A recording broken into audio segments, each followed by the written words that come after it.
Everyone, मैं हूं आलम sir और आज हम बात करने वाले हैं क्लास 10th के एक चैप्टर के बारे में। तो चैप्टर क्या है? जो चैप्टर का नाम है द ट्रीज। एनवायरमेंटल चैप्टर है, ये पर्यावरण से जुड़ा हुआ है। तो चलिए बात करते हैं। तो सबसे पहले हम देखेंगे who has written this poem. So this poem is written by Adrienne Rich. Adrienne Rich के द्वारा लिखा गया है, कावित्री है, फेमस पोएटेस है ये, और साथ ही साथ एसिस्ट भी हैं, फेमिनिस्ट हैं।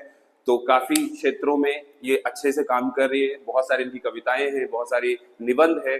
और आगे बढ़ते हैं तो हम देखते हैं ये पोएम किस चीज से डील कर रहा है। So this poem represents a conflict between main and nature, यानी कि व्यक्ति और प्रकृति में कहीं ना कहीं एक कॉन्फ्लिक्ट है।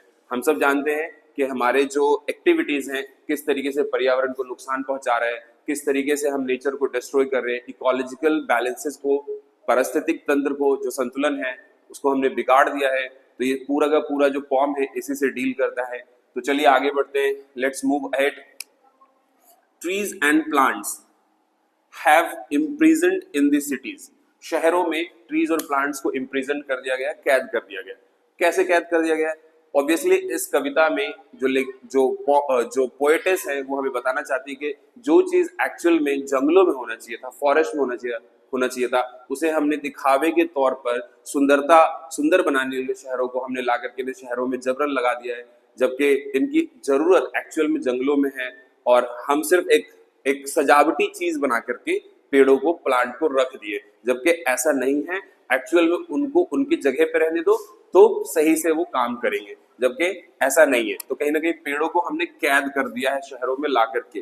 And then the other hand number of trees are decreasing in the forest.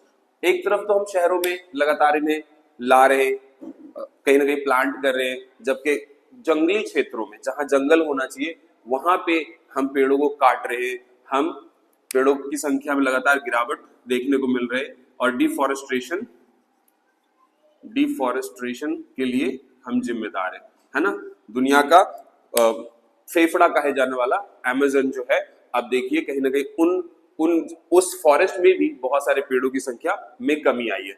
तो स्पेशली पोएट जो है यही सारी चीजें नेचर के बारे में डील कर रही है। नेक्स्ट पॉइंट जो है, plants also wants desires and to get freedom. कहीं ना कहीं पेड़ों को जिस तरीके से हमने ला करके बंद कर दिया है शहरों में, घरों में, बगीचों में या अन्य जगहों पे, तो कहीं ना कहीं ऐसा लग रहा है पेड़ों को इम्प्रिजन कर दिया गया, कैदी बना दिया गया है।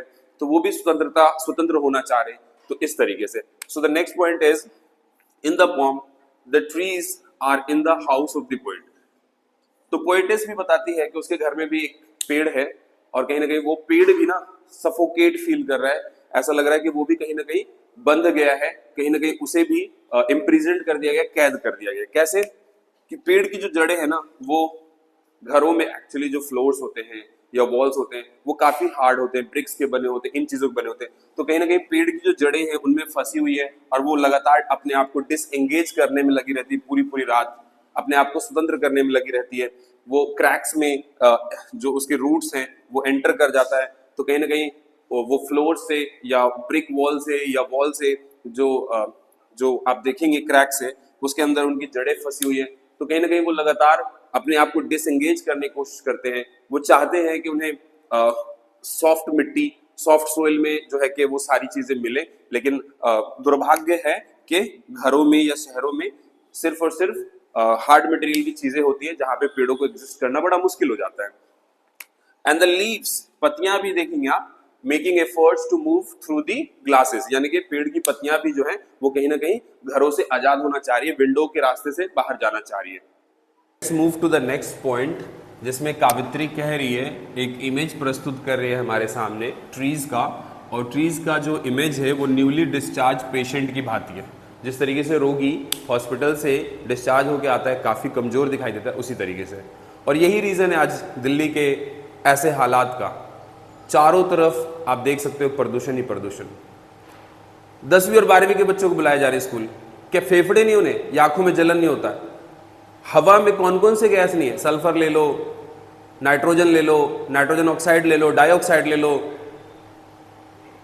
तो आप समझ सकते हैं क्या उन्होंने मुगली घुट्टी पी रखी है या पतंजलि का आई ड्रॉप डाल रखा है? दुनिया में और भी जगह गाड़ियां चल रही हैं, वाहन चल रहा है, हमसे बड़े बड़े इंडस्ट्रियलाइज कंट्री है, लेकिन हवा देखो स्वच्छ, बिल्कुल साफ, कोई दिक्कत नहीं है। तो इसके लिए जिम्मेदार कौन है? हम ही हैं। Let's move to the next point. It makes a comparison, ये एक तुलना करता है to the long cramped branches. जो पेड़ की डालियां है ना वो क्रैम्प हो चुकी है, वो कांप रहे हैं। सफलिंग अंडर द रूफ, काफी दिनों तक उनको घरों में बंद करके रखा गया है, पेड़ को, पेड़ के ब्रांचेस को, तो मानो पेशेंट की भांति वो कांप रहे हो, है ना।